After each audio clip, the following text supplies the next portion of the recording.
الرحمن الرحيم إن الحمد لله نحمده ونستعينه ونستهديه ونستغفره ونتوب إليه ونتوكل عليه ونعوذ بالله من شرور أنفسنا ونعوذ بالله من سيئات أعمالنا من يهده الله فلا مضل له ومن يضلل فلا هادي له أشهد أن لا إله إلا الله وحده لا شريك له الملك الحق المبين وأشهد أن محمدا عبده ورسوله اللهم صل وسلم على نبينا وحبيبنا محمد وعلى آله وصحبه أجمعين سبحانك لا علم لنا إلا ما علمتنا إنك أنت العليم الحكيم رب اشرح لي صدري ويسر لي أمري واحلل عقدة من لساني يفقهوا قولي اللهم انفعنا بما علمتنا وعلمنا ما ينفعنا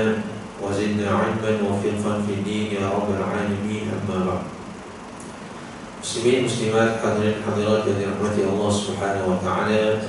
Insyaallah pada pagi ini kita bersama-sama menyambung bacaan kita daripada kitab Ar-Rahiqul Maktum, berkisah tentang sirah baginda Nabi sallallahu alaihi wasallam. Yang mana kita menyebutkan pada tahun kedua Hijrah pada bulan Ramadan terjadi satu peperangan yang perlu kita ingati, iaitu peperangan Badar Al-Kubra. Yang kita sebutkan sebelum tercetusnya peperangan ini terdapat beberapa peperangan kecil yang mencetuskan peperangan Badar Al-Kubra ini. Di antaranya ialah Sariyatul Nakhlah, yaitu ketika mana pasukan Abdullah bin Jahsh radhiyallahu anhu telah membunuh salah seorang daripada musyrikin Mekah. Ketika itu berlaku pembunuhan itu pada bulan yang terhormat, iaitu bulan Rajab. Dan setelah itulah terdapatnya beberapa percubaan untuk orang-orang musyrikin membalas dendam. Sehingga pada tahun kedua Hijrah ini, pada asalnya Nabi SAW ingin memintas kafilah dagang Quraisy yang diketuai oleh Abu Sufyan pulang daripada Syam ke Mekah Mukarramah. Dan pada asalnya Nabi SAW mengumpulkan 300 orang daripada kalangan Muhajirin dan Ansar untuk memintas kafilah perdagangan itu. Tetapi Abu Sufyan meminta pertolongan daripada tentera Mekah, menyebarkan maklumat berkaitan dengan Nabi ingin menyerang mereka. Maka disitulah Abu Jahal mengumpulkan pada tentera Mekah Mukarramah sejumlah lebih daripada 1,300 orang pada awalnya, supaya bukan sahaja untuk melindungi kafilah dagang Abu Sufyan, tetapi membalas apa yang dilakukan oleh tentera Abdullah bin Jahsh yang membunuh seorang daripada musyrikin yang bernama Abu Al-Hadrami. Maksudnya itulah peluang mereka untuk membalas dendam terhadap pembunuhan salah seorang daripada mereka. Dan kita sebutkan di tengah-tengah peperangan yang ingin berlaku itu, akhirnya kafilah dagang Abu Sufyan berjaya kembali semula ke Mekah. Kafilah dagang ini tidak bertemu dengan tentera Nabi SAW. Dan pada asalnya Abu Sufyan mengutus mesej kepada pasukan tentera Abu Jahal supaya berpatah semula ke Mekah Mukarramah, kerana mereka telah selamat sampai, tidak bertemu dengan tentera Nabi SAW. Tetapi disebabkan keegoan Abu Jahal untuk menuntut bela dan ingin berperang dengan umat Islam, maka tetap diteruskan akan misi peperangan mereka menentang Nabi SAW. Lalu setelah Nabi SAW menyadari bahawa terdapatnya cubaan daripada Abu Jahal yang menyerang mereka, yang pada asalnya yang dikumpulkan 300 orang itu tidaklah membawa kelengkapan yang secukupnya, kerana mereka tidak menjangkakan peperangan yang berlaku. Lalu Nabi SAW bertanyakan kepada sahabat, sama ada diteruskan peperangan ini atau mereka berpatah semula ke Mekah, berpatah semula ke Madinah. Maka ditanya kepada sahabat-sahabat besar daripada kalangan Muhajirin bahawa syarat mereka ialah untuk meneruskan peperangan itu, tidak berganjak daripada medan peperangan. Begitu juga daripada golongan Ansar, Sa'ad bin Mu'adz radhiyallahu anhu, walaupun baru saja masuk Islam, golongan Ansar ini bersungguh-sungguh untuk berperang di jalan Allah Subhanahu wa taala. Lalu akhirnya Nabi SAW dan juga tentera baginda meneruskan perjalanan pergi ke medan pertempuran yang nama tempat itu ialah Badar. Badar ini merupakan nama tempat terletak beberapa kilometer daripada Madinah Al-Munawwarah. Dan Nabi SAW meneruskan peperangan. Pada petang hari itu Rasulullah memutuskan semula misi perisikannya untuk mendapatkan maklumat berkaitan dengan tentera Quraisy. Lalu Nabi memutuskan 3 orang muhajirin untuk mengintip kekuatan yang ada pada musyrikin. Nabi memutuskan 3 orang sahabat, Sayyidina Ali bin Abi Thalib, Az-Zubair bin Awwam, dan Sa'ad bin Abi Waqqas. Inilah merupakan ketua perisikan yang dihantar oleh Nabi. Bersama-sama dengan 3 orang ini disertai juga dengan beberapa para sahabat dan menjalankan operasi perisikan. Sehinggalah mereka sampai ke mata air di Badar itu dan mendapati ada 2 orang hamba sahaya sedang mengambil air untuk diberi minum kepada tentera Mekah. Dan segeralah sahabat yang menjadi unit perisikan ini menangkap 2 orang itu dan dibawa kepada Nabi SAW. Dan ketika mana dibawakan kepada Nabi, Nabi ketika itu sedang melaksanakan salat. Lalu sementara mereka menunggu Nabi melaksanakan salat, maka 2 orang sahabat itu ditanya, disoal siasat oleh sahabat-sahabat Nabi SAW. Dan mereka mengatakan bahawa hamba saya ini menyatakan, kami hanya memberi minum kepada tentera Quraisy, tidak lebih daripada itu. Kami tak tahu apa-apa. Tetapi kumpulan berisikan sahabat Nabi tidak berpuas hati dengan jawapan itu, kerana mereka tetap mengharapkan bahawa yang ditemukan mereka itu ialah kafilah dagang Abu Sufyan. Kerana mereka mengharapkan tidak tercetusnya peperangan, sebaliknya mereka mengharapkan dapat memintas kafilah dagang Abu Sufyan dan mengambil harta-harta mereka. Jadi itu jawapan yang dikehendaki oleh sahabat Nabi. Mereka tidak puas hati dengan jawapan yang diberikan oleh hamba tadi, sehinggalah mereka memukul 2 orang hamba itu. Setelah mana dibelasah dengan teruk, barulah hamba itu mengatakan, kamu nak kami jawab apa sebenarnya? Lalu sahabat Nabi mengatakan, kami rasa engkau ni merupakan tentera ataupun merupakan ahli dagang Abu Sufyan. Dan mereka terpaksa mengatakan itulah, kalau itu yang kamu nak, kami terpaksa cakaplah kami ni daripada Abu Sufyan. Kerana apa? Kerana mereka tak tahan dipukul oleh sahabat Nabi SAW. Jadi terpaksalah mereka mengatakan jawapan yang dikehendaki oleh para sahabat. Setelah Nabi SAW selesai melaksanakan salat, Nabi pergi kepada sahabat tadi yang menyoal siasat hamba ini. Nabi menyatakan tindakan mereka itu tidak betul. Mereka ini, kata Nabi, fa'in salat, mereka telah berkata benar, darabtumuha, dan kamu telah memukul mereka berdua ini. Darabtumuh, kamu memukul mereka. Bila mana mereka berkata benar, kamu memukul mereka. Tapi bila mana mereka berdusta, darabtumuh, kamu meninggalkan mereka. Sedangkan pada perkataan pertama mereka itu, mereka telah mengatakan perkataan yang betul.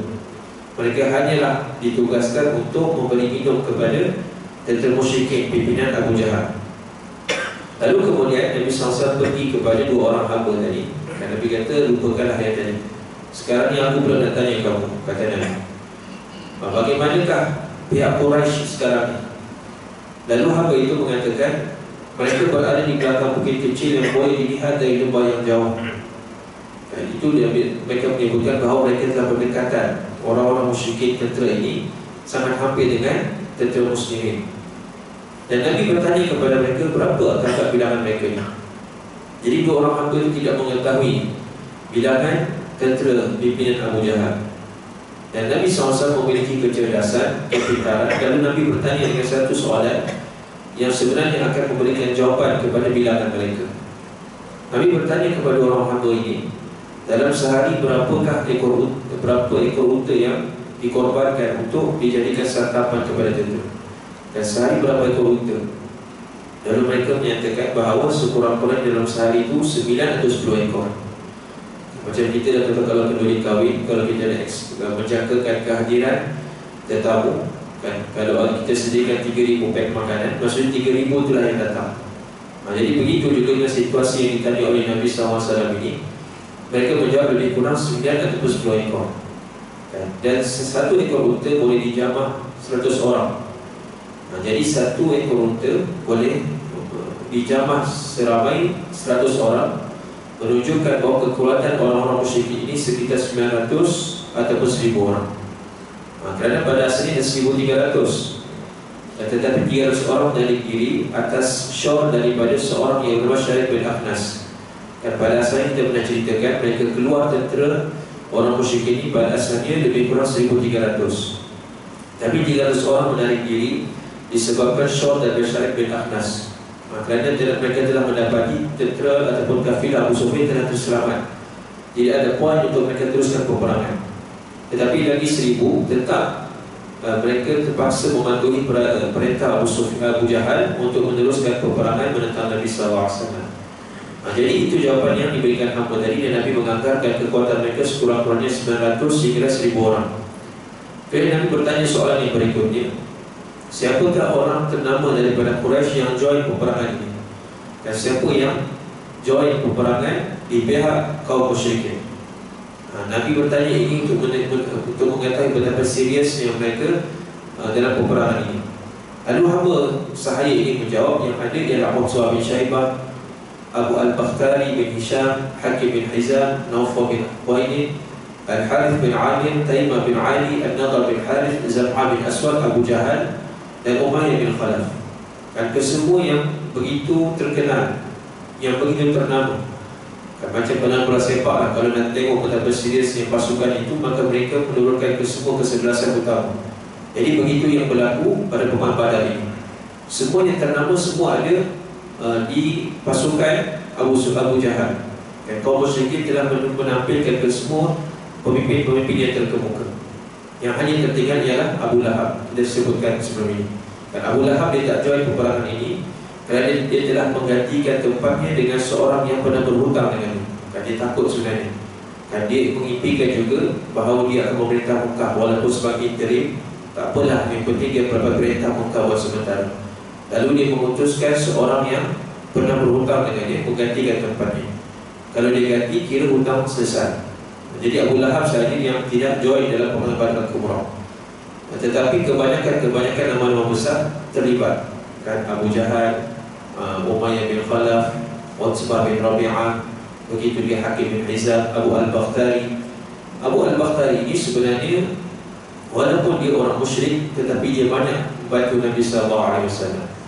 Tetapi disebabkan tekanan daripada Abu Jahal, maka dia terpaksa join pertempuran Badar ini.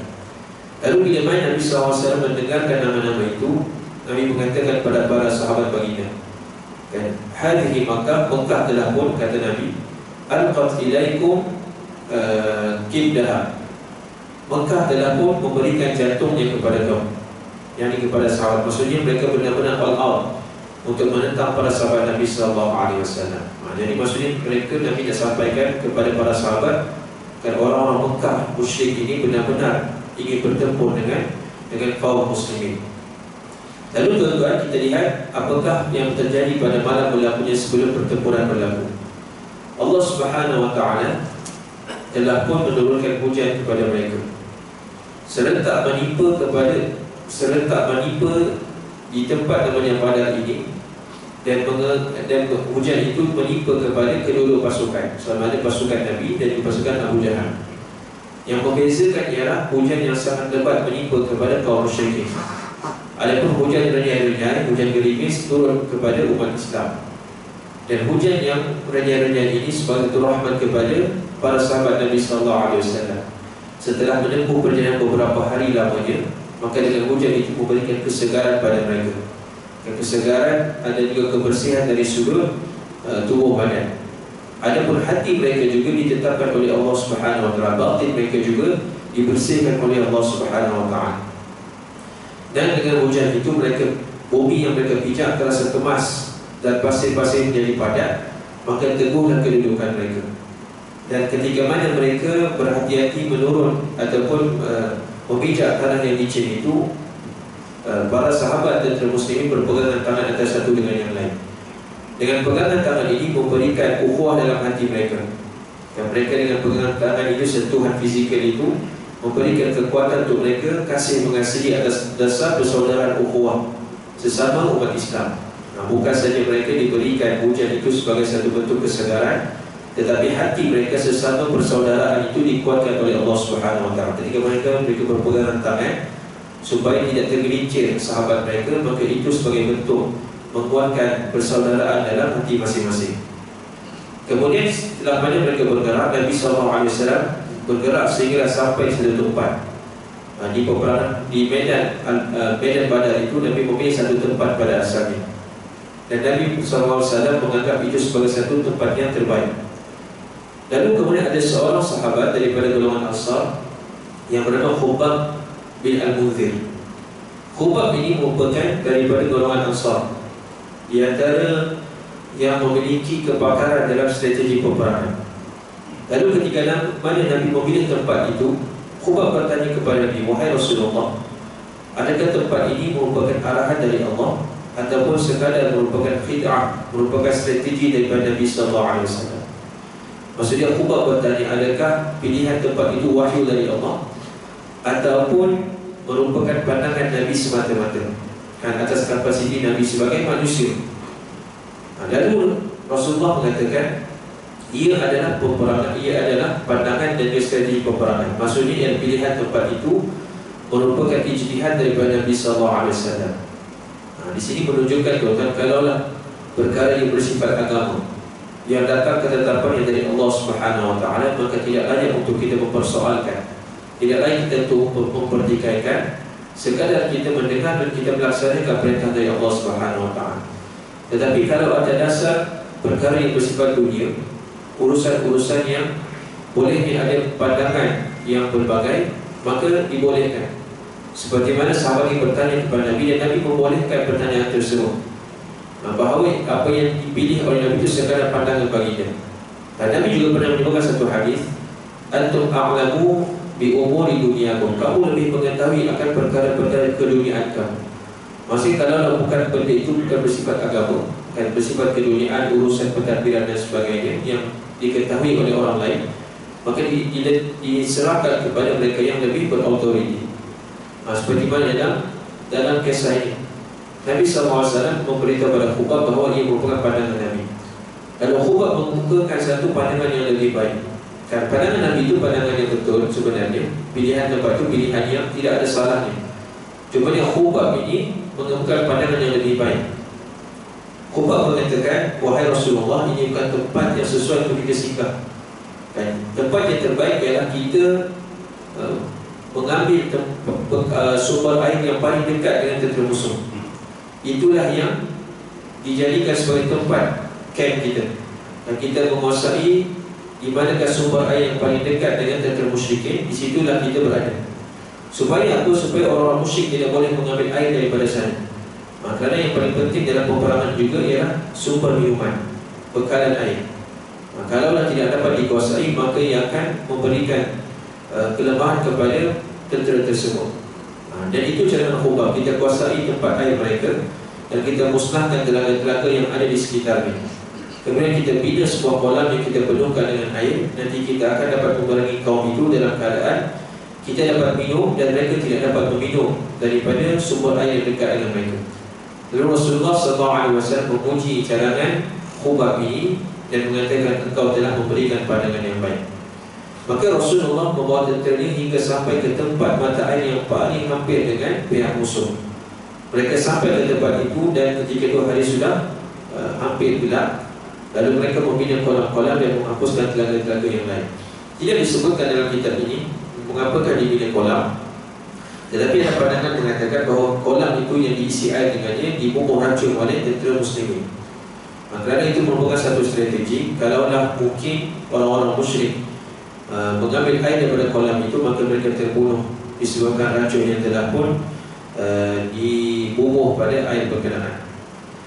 Kemudian tuan-tuan, yang antara yang berlaku sebelum peperangan, setelah semua tentera Islam singgah di mata air tersebut, ada seorang yang pemimpin Aus. Dan Aus ini merupakan kabilah daripada Ansar, iaitu Sa'ad bin Mu'adz radhiyallahu anhu. Yang pernah kita sebutkan sebelum ini, Sa'ad bin Mu'adz bila mana dia wafat pada tahun ke-6 Hijrah, Arasy Allah Subhanahu wa taala bergoncang disebabkan kemuliaan yang ada pada Sa'ad bin Mu'adz ini. Jadi pada tahun ke-2 Hijrah, Sa'ad bin Mu'adz mencadangkan kepada Nabi supaya tentera Islam membuat kemah khas untuk baginda Nabi SAW. Kerana Nabi ini merupakan ketua dalam angkatan peperangan itu, perlunya ada satu tempat yang mana Nabi boleh memberikan arahan kepada pasukan, dan perlu dilindungi akan ketua ini. Dan juga Sa'ad bin Mu'adh mengatakan, wahai Rasulullah, kalaulah kita menang, alhamdulillah, maka itulah yang kita cita-citakan. Tetapi kalaulah mungkin berlakunya situasi yang paling buruk, kita mengalami kekalahan, maka Nabi SAW boleh berpatah semula ke Madinah dan memanggil semula sahabat-sahabat ini yang tidak join peperangan ini. Kerana mereka yang tertinggal di Madinah itu juga tidak kurang cintanya pada kami. Dan seperti mana kami yang di medan peperangan ini cinta kepada engkau, wahai Rasulullah, begitu juga dengan orang-orang yang di belakang yang tertinggal di Madinah. Kenapa ramai yang tertinggal di Madinah? Kerana mereka tidak mengetahui pada asalnya terjadinya peperangan. Dan pada asal kita sebutkan pada awal tadi, Nabi hanya memerintahkan keluar daripada Madinah, dan Nabi tidak mewajibkan, sekadar nak memintas dan juga nak mengambil semula harta yang ada pada Abu Sufyan dan juga kafilahnya. Tetapi sebaliknya terjadi. Kerana itu kurangnya bilangan umat Islam ketika itu hanyalah 300 orang sahaja. Dan Sa'ad bin Mu'adh yang mencadangkan kalau mungkin kekalahan yang berlaku, maka Nabi berpatah semula ke Madinah dan mengumpulkan semula yang ada di Madinah itu untuk counter balik kepada tentera musyrikin. Dan kemudian Rasulullah memuji dan mendoakan kebaikan untuk Sa'ad bin Mu'adh dan juga golongan Ansar sendiri. Walaupun golongan Ansar ini baru saja beberapa tahun, 2 tahun, yang tak sampai pun 2 tahun menerima Islam, tetapi mereka bersungguh-sungguh untuk mempertahankan Nabi dengan jiwa raga mereka. Sedangkan ketika golongan Muhajirin tidak terlintas untuk membuat sedemikian, dan disebabkan mungkin mereka lebih fokus pada peperangan pada keesokan pagi. Tetapi golongan Ansar ini sehingga kan mereka sangat mempertahankan Nabi SAW. Beberapa orang pemuda Ansar telah ditugaskan untuk mengawal baginda Nabi SAW di bawah pimpinan Sa'ad bin Mu'adh radhiyallahu anhu. Kemudian tuan-tuan, menyusun pasukan dan menghabiskan waktu malam. Bagaimanakah umat Islam, tentera muslimin pada malam sebelum tercetusnya pertempuran itu pada waktu malam? Rasulullah telah menyusun strategi pasukan baginda berjalan ke tempat peperangan, dan Nabi pun kata kamu kat sini, kamu kat sini dan sebagainya. Dan ada yang disebutkan Nabi SAW ialah Nabi menunjukkan tempat, di sini ada tempat terbunuhnya si fulan, kat situ pula tempat terbunuhnya si fulan. Maka Nabi telah pun seolah-olah memberi gambaran bahawa akan terbunuhnya beberapa figur-figur yang hebat di kalangan orang-orang musyrikin. Yang ini tuan-tuan merupakan wahyu daripada Allah Subhanahu Wa Taala. Kita tidak mengetahui perkara yang berlaku pada keesokan hari, melainkan hanya Nabi dan Rasul saja, itu pun setelah mendapat wahyu dari Allah Subhanahu Wa Taala. Nabi dan Rasul juga tidak mengetahui perkara ghaib pada asalnya. Dan kalaulah diketahui perkara ghaib, sudah itu tidak berlaku yang kemudaratan pada Nabi dan Rasul. Bahkan ada Nabi-Nabi dan Rasul dibunuh oleh manusia. Maksudnya di sini ialah mereka juga di pengetahuan mereka terbatas. Perkara yang bersifat ghaibiyah hanya diketahui melalui wahyu dari Allah Subhanahu Wa Taala. Jadi apa yang dikhabarkan oleh Nabi ini setelah mendapat wahyu dari Allah, sebenarnya sedikit sebanyak memberikan motivasi kepada tentera muslimin bahawa figur-figur yang hebat ini akan terbunuh. Maksudnya mereka ada peluang untuk memenangi peperangan itu. Jadi itu yang berlaku pada malam sebelum tercetusnya peperangan Badar Al-Kubra. Rasulullah kemudian menghabiskan malam itu dengan solat berdekatan dengan sebuah pokok. Pada malam itu tentera Islam bermalam dengan tenteram dan keyakinan memenuhi lubuk hati mereka. Di antara yang Allah berikan pada mereka ialah perasaan mengantuk yang sangat luar biasa. Kalau kita tuan-tuan, kalau esok berlakunya satu peristiwa yang penting, peperiksaan ke, bernikah pada esok hari ke, atau mana-mana lah event yang besar, sukar untuk kita tidur pada malam sebelum itu. Kalau tidur pun mungkin sekejap-sekejap, mungkin tak lena, so memikirkan stres apa yang berlaku pada keesokan hari. Tetapi bagaimana tentera muslimin diberikan satu hadiah istimewa dari Allah Subhanahu Wa Taala, mengantuk dalam situasi yang penting, sehingga kita boleh prepare, boleh kita mengumpulkan tenaga, maka itu satu nikmat. Tapi mengantuk ketika solat itu daripada syaitan, itu biasanya. Mengantuk ketika situasi penting supaya kita boleh tidur dan mengumpulkan tenaga, maka itu merupakan pemberian dari Allah. Tapi kata ulama, mengantuk ketika tidur itu daripada syaitan. Dan Allah Subhanahu Wa Taala menyatakan, "Idh yughashshikum an-nu'asa amanatan min." Suratul Anfal pada ayat ke-11. Kita lihat Suratul Anfal ayat ke-11 ini, Allah Subhanahu wa ta'ala menyebutkan pemberian yang diberikan kepada tentera Badar. Ingatlah ketika mana kamu diliputi perasaan mengantuk. Sebagai pemberian amat dari Allah Subhanahu wa ta'ala, yang pertama diberikan perasaan mengantuk supaya mereka boleh tidur dengan lena. Tidur lena ini satu nikmat sebenarnya. Kalau kita compare tidur malam dengan tidur siang, tidur malam itu lebih nikmat kesannya. Walaupun kita tidur mungkin daripada siang, daripada lepas subuh sampai dekat asar, dia tak best, pening kepala. Tapi waktu malam, walaupun tidur sebentar, akan memberikan satu kenikmatan kepada kita. Dan kedua Allah Subhanahu wa ta'ala menyatakan, wa yunazzilu 'alaikum minas samaa'i ma'an liyutahhirakum bih. Dan Allah Subhanahu wa ta'ala turunkan air daripada langit, yakni hujan, untuk membersihkan kamu. Dibersihkan secara zahir mereka, secara luaran mereka. Kita sebutkan tadi, diberikan kesegaran dengan air hujan tadi. Dan Allah membersihkan pula batin mereka. Bukan sekadar dibersihkan zahir, bukan secara badan saja, tetapi Allah membersihkan hati mereka, membersihkan batin mereka daripada gangguan syaitan. Allah Subhanahu wa ta'ala protect umat Islam dan Nabi SAW daripada bisikan-bisikan syaitan. Kerana syaitan akan meniupkan was-was kepada tentera muslimin. Mungkin dia akan mengatakan, bagaimana kamu boleh memerangi jumlah yang lebih besar daripada kamu. Kalau main bola sepak pun kan, kalau 2 orang dah kena red card, memang mustahil dapat menang. Bertahan saya sampai whistle penamat. Tetapi bagaimana ini jumlah yang berkali-kali ganda. Dan Allah Subhanahu melindungi mereka daripada bisikan syaitan. Dan Allah Subhanahu wa ta'ala waliyarbita 'ala qulubikum. Allah Subhanahu membuatkan hati-hati mereka. Kita sebutkan tadi tautan ukhuwah antara mereka. Dengan mereka bersama-sama sebagai satu pasukan, dan mereka membantu antara satu dengan yang lain daripada mendaki tanah yang licin. Jadi itu menguatkan hati-hati mereka. Wa yuthabbita bil aqdam, menguatkan tempat di mana mereka berpijak dengan tanah. Dan tempat mereka berpijak dengan tanah itu dikuatkan oleh Allah. Itu dari sudut secara hissi, secara yang boleh dilihat. Secara yang tidak boleh dilihat, al-aqdam ini maksudnya pendirian dalam hati kita. Dan dalam hati umat Islam, mereka bersungguh-sungguh untuk berperang itu, tidak kira lah apa natijah yang berlaku. Yang penting mereka ikhlas untuk mendaulatkan agama Allah Subhanahu wa ta'ala. Dan peristiwa itu, kata pengarang kita, berlaku pada malam Jumaat, iaitu pada malam 17 Ramadan.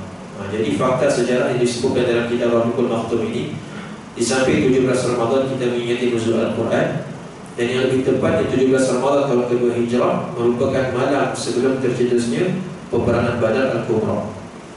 Adapun di pihak kaum musyrikin, apakah yang berlaku? Kita telah menceritakan apa yang berlaku dalam suasana kamp Nabi SAW. Adapun perpecahan tentera Mekah, pihak Quraisy pula menghabiskan malam di perkemahan mereka di lembah yang jauh.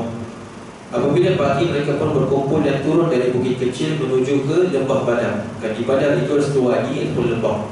Di situ mereka berkumpul. Sekumpulan daripada mereka sampai ke kolam yang dibina oleh sahabat Nabi. Dan daripada jauh, umat Islam melihat akan mereka menghampiri kolam itu. Lalu Nabi SAW mengatakan, biarkan mereka minum air daripada kolam yang dibina oleh sahabat Nabi. Dan ditakdirkan tidak ada seorang pun daripada mereka yang minum dari kolam itu, mereka semuanya terbunuh. Dan mereka yang mengambil kolam itu, mengambil air, minum, kesemua mereka terbunuh, kecuali salah seorang yang mendekati kolam itu, seorang yang bernama Hakim bin Hizam. Hakim bin Hizam ini sebenarnya tuan-tuan, pada peperangan Badar dia merupakan musyrik. Tapi lambat laun setelah itu, Hakim bin Hizam ini di antara sahabat Nabi SAW. Jadi ada beberapa orang sahabat pada peperangan Badar ini masih belum Islam. Dan Khalid Al-Walid, Hakim bin Hizam, begitu juga ayah saudara Nabi Al-Abbas, juga pada peperangan Badar ini belum lagi Islam. Dan Hakim bin Hizam terselamat daripada meminum air daripada kolam itu setelah mana mendapati kawan-kawan yang telah mati. Dan Hakim bin Hizam, bila mana dia telah masuk Islam setelah itu, bila mana dia bersumpah dalam mana-mana perkara dalam kehidupannya, pasti dia akan menyebutkan, demi yang telah menyelamatkan aku daripada kematian pada hari Badar, menunjukkan dia bersumpah dengan Allah yang telah menyelamatkan beliau pada hari kawan-kawan yang terbunuh dengan minum air daripada kolam tadi. Jadi hakim sentiasa mengingati apa yang terjadi pada perumahan Badar. Dia terselamat dan tidak mati disebabkan minum daripada air kolam tadi. Dan kemudian dia masuk Islam setelah Badar Al-Kubra ini. Jadi itu yang berlaku di antaranya.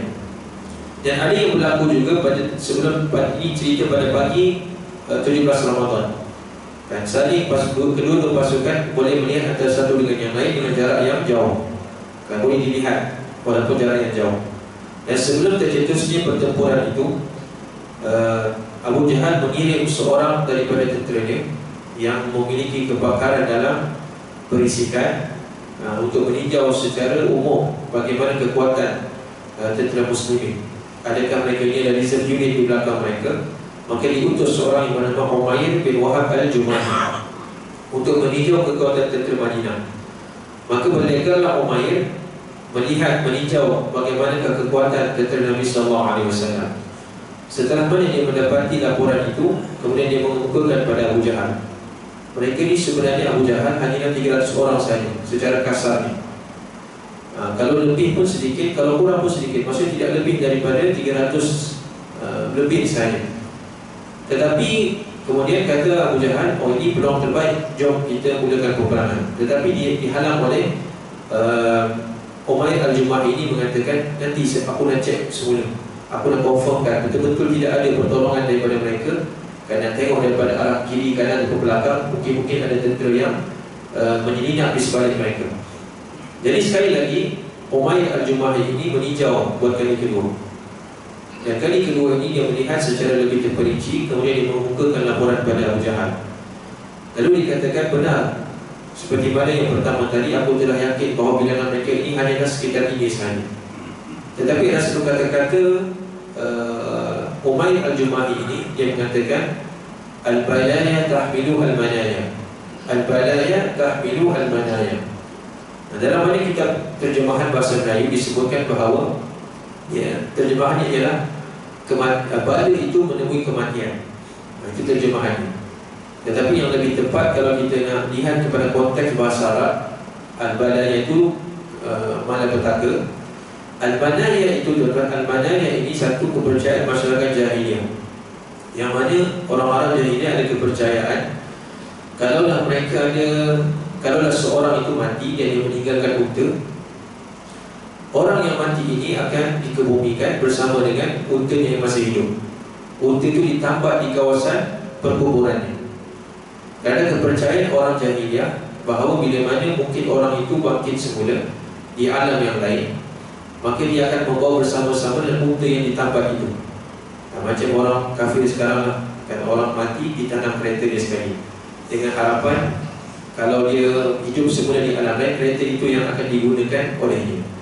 Jadi itu kepercayaan orang-orang kafir. Begitu dia berlaku pada zaman jahiliyah. Ada juga orang, kan, orang Cina kat sebelah saya, dia ikat dia unta, tapi unta plastik. Tapi orang Arab ni lebih hebat, dia unta betul dia ikat. Dan unta itu dibiarkan di sana tanpa digunakan oleh orang lain. Dan dia tak makan, dia minum sampai dia merepuk bersama dengan perkuburan tuannya. Tidak ada dalam satu hak asasi haiwan. Kalau ada mungkin pencinta haiwan, dia takkan bagi macam tu, kan, menyakitkan haiwan tadi. Tapi itu kepercayaan orang jahiliyah. Unta itu merepuk bersama dengan perkuburan tuannya dengan anggapan bahawa unta yang mati itu nanti akan menemani tuannya di alam lain. Jadi itu yang dimaksudkan. Maksudnya apa di sini? Apa yang dilihat oleh Umair al-Jumahi, unta-unta yang digunakan tentera muslimin membawa kematian. Maksudnya apa? Di sini kita lihat tekad dan semangat orang Islam begitu membara. Walaupun dengan jumlah yang sedikit itu saja, tidak ada pertolongan yang lain, tetapi mereka bersungguh-sungguh untuk memerangi kaum musyrikin. Dan yang kedua ialah, maksudnya ialah dengan unta yang dikenderai oleh orang-orang Islam ini, walaupun penunggangnya telah mati, tetapi sebelum dia mati meninggal dunia, dia akan berjaya membunuh beberapa daripada kalangan orang-orang musyrikin. Maksudnya tidak terbunuhnya orang Islam, melainkan mereka telah berjaya membunuh beberapa orang daripada kaum musyrikin. Jadi di atas inilah dia merasakan aura yang begitu hebat mungkin. Lalu Umair al-Jumahi ini mengesyorkan pada Abu Jahal supaya mereka berpatah balik. Berpatah balik, kata Umair al-Jumahi. Demi Allah aku berpandangan tidak ada seorang pun daripada mereka yang dibunuh kecuali telah berjaya membunuh di kalangan kita. Kalaulah mereka berjaya menipu padah kepada bilangan kaum yang ramai ini, maka apalah gunanya kalau kita hidup selepas itu. Maksudnya pada sini, kalau mereka menang, ini merupakan satu malu besar bagi kita. Ada potensi besar mereka ini menang. Kalau mereka menang sekalipun, kalau mereka menang dan kita hidup, maka tidak ada guna kita hidup selepas itu, kerana kita akan menanggung malu daripada kecaman orang-orang lain. Maka itu kata Umayyah al-Jumahi, silakan berikan pandangan kamu wahai Abu Jahal. Ketika itu telah pun berlaku perpecahan di antara kamp musyrikin. Abu Jahal tetap untuk meneruskan peperangan tadi, tetapi ada di kelompok mereka yang enggan untuk meneruskan. Antaranya ialah kita lihat bagaimana Hakim bin Hizam berperanan setelah mana mendengar pandangan daripada Umayyah al-Jumahi ini. Hakim bin Hizam berjalan di celah-celah pasukan dan dia bertemu dengan seorang yang mempunyai kedudukan yang hampir sama dengan Abu Jahal, yaitu Utbah bin Rabi'ah. Dia mengesyorkan pada Utbah. Hakim berjumpa dengan Utbah. Dia mengatakan, wahai Abu Walid. Dan Abu Walid ini merupakan gelaran pada Hakim ataupun gelaran kepada Utbah bin Rabi'ah. Wahai Abu Walid, mahukah aku bagi kamu cadangan? Cadangan ini bila mana kamu laksanakan, kamu akan dipuji dan akan dikenal setelah itu. Maka kata Utbah, apakah pandangan kau wahai Hakim? Lalu Hakim menyatakan, bawalah mereka ini pulang.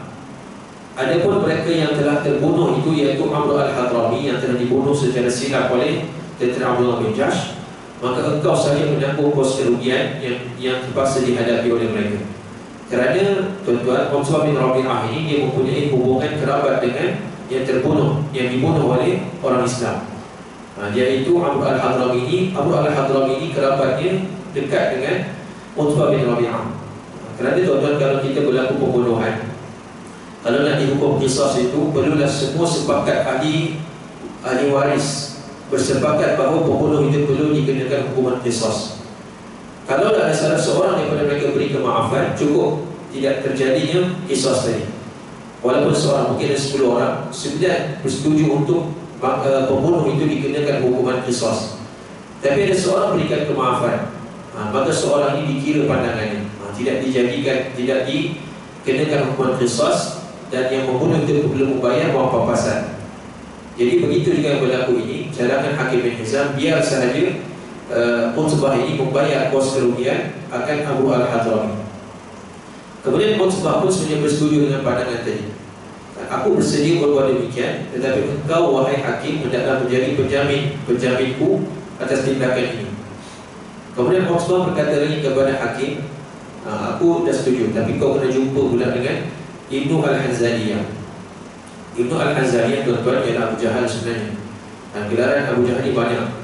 Dia namanya asalnya Umar bin Hisham, tetapi dikenali dengan Abu Jahal sebabkan dengan kejahilannya itulah, walaupun dia memiliki kecerdasan, tetapi dia menolak kebenaran. Dan antara gelaran Umar bin Hisham ini ialah Ibnu al-Hanzaliyah. Sebab apa? Sebab ibunya bernama al-Hanzaliyah. Kerana aku tidak imbang timbul yang pertelingkahan orang lain melainkan dia. Kerana maksudnya Utbah ini juga tidak mahu ada pergeseran antara dia dan juga Abu Jahal. Kerana Abu Jahal ini diumpamakan oleh orang musyrik sebagai pohon yang begitu renggang. Tidak ada orang yang mempunyai kedudukan yang sama dengan Abu Jahal. Kata-katanya itu sebagai satu perintah kepada mereka. Wahai sekalian orang Quraisy, kata Utbah. Kemudian Utbah pun berucap di hadapan beberapa kelompok tentera musyrikin, ya ma'syaral Quraisy, wahai sekalian orang Quraisy, demi Allah tidak ada faedah kalau kita nak teruskan pertempuran ini. Kalaupun kamu dapat menewaskan mereka, nescaya kamu akan dipandang hina oleh orang-orang kita di Mekah. Sebab apa tuan-tuan? Sebab di kalangan tentera Badar itu kebanyakan daripada muhajirin. Dan muhajirin ini merupakan orang Mekah. Sudah pasti hubungan mereka itu ada mempunyai hubungan kekeluargaan. Kan mungkin ada sepupu, sepapat dan sebagainya. Kata Utbah bin Rabi'ah, kalaulah kita berjaya menang sekalipun, nanti orang-orang Mekah akan mentohmah kita. Dia akan katakan, dia itulah yang membunuh ayah saudara kamu atau anak saudaramu. Seorang daripada kaum kita dibunuh oleh tentera musyrikin ini. Jadi pandangan yang tidak baik. Jadi kata Utbah bin Rabi'ah, oleh itu baiklah kita pulang dan biarkan urusan menuntut bela ini diserahkan pada orang lain. Jadi itu yang diucapkan oleh Utsbah bin Rabi'ah. Sementara itu dalam masa yang sama Utsbah bin Rabi'ah telah berjumpa pula dan berunding dengan Abu Jahal. Yang ketika Abu Jahal sedang siap memakai baju besinya. Lalu Hakim berkata, wahai Abul Hakam. Ini gelaran seterusnya bagi Abu Jahal, namanya Abul Hakam. Utsbah menyuruh aku berjumpa kepada engkau dan berbincang, seperti mana yang telah disebutkan tadi, untuk menarik diri daripada peperangan. Tetapi apa kata Abu Jahal? Abu Jahal berkata, wallahi demi Allah, Utsbah ini dia terkena sihir Muhammad sebenarnya. Itu yang dia takut untuk berperang. Tidak sama sekali, aku tidak akan menarik diri daripada peperangan ini. Kita tidak akan pulang melainkan setelah Allah memberikan keputusan antara kita dan juga Muhammad. Apa yang dikatakan Utsbah itu bukan tujuan sebenarnya, tapi sebenarnya Utsbah ini bimbangkan kerana salah seorang daripada anak Utsbah bin Rabi'ah ini sebenarnya telah masuk Islam. Jadi dia takut anak dia terbunuh kerana anak Utsbah ini berada di sebelah kamp Nabi SAW. Kerana itulah kata Abu Jahal, orang ini tak berani nak berperang kerana ada anak dia di sebelah Nabi SAW. Jadi maksudnya dengan begitu tegas, Abu Jahal tidak ingin menarik diri daripada peperangan tadi. Walhal sebenarnya Abu Jahal ini merupakan ketua bagi tentera musyrikin. Kalau ketua tetap terus meneruskan peperangan, maka semua akan mengikut akan arahannya. Kalau Abu Jahal patah balik, maka semua akan berpatah balik. Kemudian tuan-tuan, maksudnya sini Abu Jahal tetap ingin terus berperang dengan Nabi SAW. Lalu kemudian ditakdirkan perkataan Abu Jahal mengatakan bahawa Utsbah telah terkena sihir Muhammad. Perkataan itu sampai kepada Utsbah. Dia diperang dengan tuduhan Abu Jahal tadi. Lalu Utsbah mengungkapkan perkataan, nanti Abu Jahal tahu siapa yang terkena sihir Muhammad, aku ataupun dia. Maksudnya siapa yang menerima panah daripada Nabi, nanti dia akan tahu, aku ataupun dia. Jadi kerana bimbangkan penentangan yang semakin membara dan berlaku ketika itu keraguan yang berlaku pada tentera musyrikin, ada di antara mereka yang terpengaruh dengan kata-kata Utsbah, dan ada juga yang mereka tetap takut akan perintah daripada Abu Jahal. Maka Abu Jahal, kita sebutkan seorang yang bijaksana sebenarnya, dia segera memanggil saudara kandung pada Amr al-Hadrami, iaitu Amir al-Hadrami, supaya untuk menarik sentimen simpati di kalangan orang-orang musyrikin. Jadi kata Abu Jahal kepada Amr al-Hadrami, Amir al-Hadrami, dia menghasut kepada Amir al-Hadrami bahawa Utsbah, wahai Amir, tadi Utsbah dia suruh kita untuk berpatah semula. Kalau kita patah balik, siapa yang nak tuntut bela akan saudara kandungmu yang telah terbunuh? Maka Amir al-Hadrami kemudian segera menjerit dan mengungkapkan dengan suara yang begitu keras kepada tentera musyrikin. Kasihanilah Amru, dia mengatakan sedemikian. Untuk apa? Untuk menarik simpati orang musyrikin, untuk menuntut bedakan saudara kandungnya. Jadi dengan disebabkanlah peristiwa itu, disebabkan Amir al-Hadrami menangis simpati daripada orang musyrikin untuk terus menetapkan niat mereka untuk menuntut pembelaan kepada saudara yang terbunuh, maka akhirnya tentera musyrikin kembali mengatur semua pasukan mereka dan pergi bertempur dengan Nabi SAW. Jadi Amir al-Hadrami berjaya menggagalkan sambutan orang ramai terhadap Utsbah. Jadi begitulah disebutkan oleh penulis, apabila ketidakwarasan mengatasi akal fikiran, maksudnya mereka lebih cenderung untuk membalas dendam daripada berfikir secara waras. Kalau berfikir secara waras setelah bertimbang dengan beberapa perkara tadi, sepatutnya mereka tidak meneruskan peperangan. Tetapi disebabkan api dendam yang membara dalam hati masing-masing, menjadikan mereka terus ingin meneruskan peperangan dengan tentera muslimin. Jadi kemudian tuan-tuan, setelah mana berlakunya pertempuran yang sebenar, dan biasanya dalam medan peperangan ini dia akan terus tercetusnya pertempuran yang ada dua pasukan secara sekaligus. Dia akan hantar seorang versus seorang terlebih dahulu. Kerana itu juga yang berlaku dalam peperangan Badar ini. Apabila tentera musyrikin mula menampilkan diri dan kedua pihak hampir bertempur, Rasulullah bersabda, ya Allah, inilah orang Quraisy telah datang dengan sombong dan megahnya. Mereka menentang engkau dan mendustakan Rasulmu. Ya Allah, maka engkau musnahkanlah mereka pagi ini juga. Dan juga Abu Jahal juga berdoa pada Allah, wahai ya Allah, sesungguhnya Muhammad dan tentera-tenteranya telah memecah belahkan kami orang Mekah, telah menghapuskan tradisi kami sejak zaman berzaman, maka berilah kemenangan pada kami ya Allah, kata Abu Jahal. Maksudnya Abu Jahal berdoa pada Allah. Kita sebutkan sebenarnya tuan bahawa kepercayaan orang-orang Quraisy, musyrikin jahiliyah, mereka juga meyakini adanya Allah. Cuma yang bezanya mereka mempersekutukan Allah Subhanahu Wa Taala. Karena manusia ini tidak dianggap beriman kalau dia yakin adanya Allah sahaja.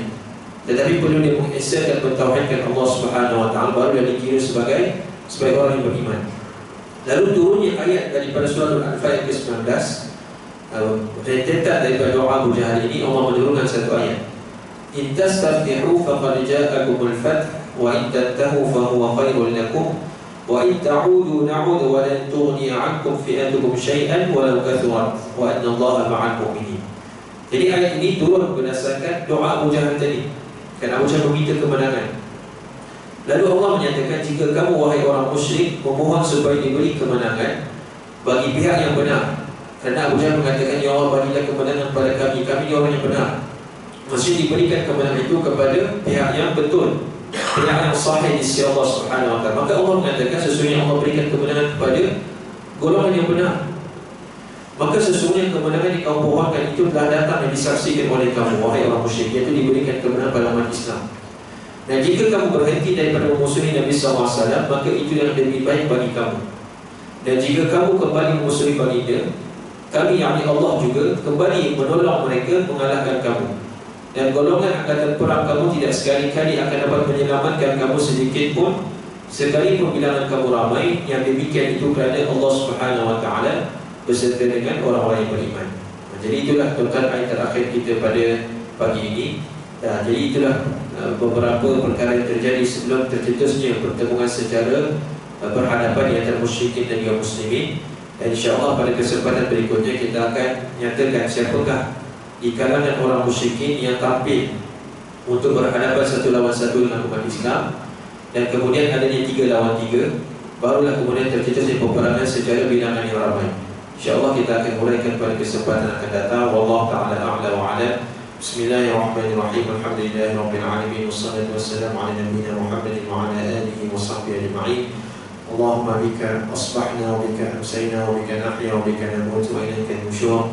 Allahumma inna nas'aluka khayra hadha al-yawm nurahu wa fathahu wa barakatuhu wa na'udzu bika min syarri ma fihi wa na'udzu bika min syarri ma ba'dahu. اللهم إنا نعوذ بك من الكسل وسوء الكبر. اللهم إنا نعوذ بك من عذاب في النار وعذاب في القبر. اللهم إنا نسألك علما نافعا ورزقا حلالا طيبا وعملا متقبلا. وصلى الله على نبينا محمد وعلى آله وصحبه أجمعين والحمد لله رب العالمين. وبالله التوفيق والهداية. والسلام عليكم ورحمة الله وبركاته.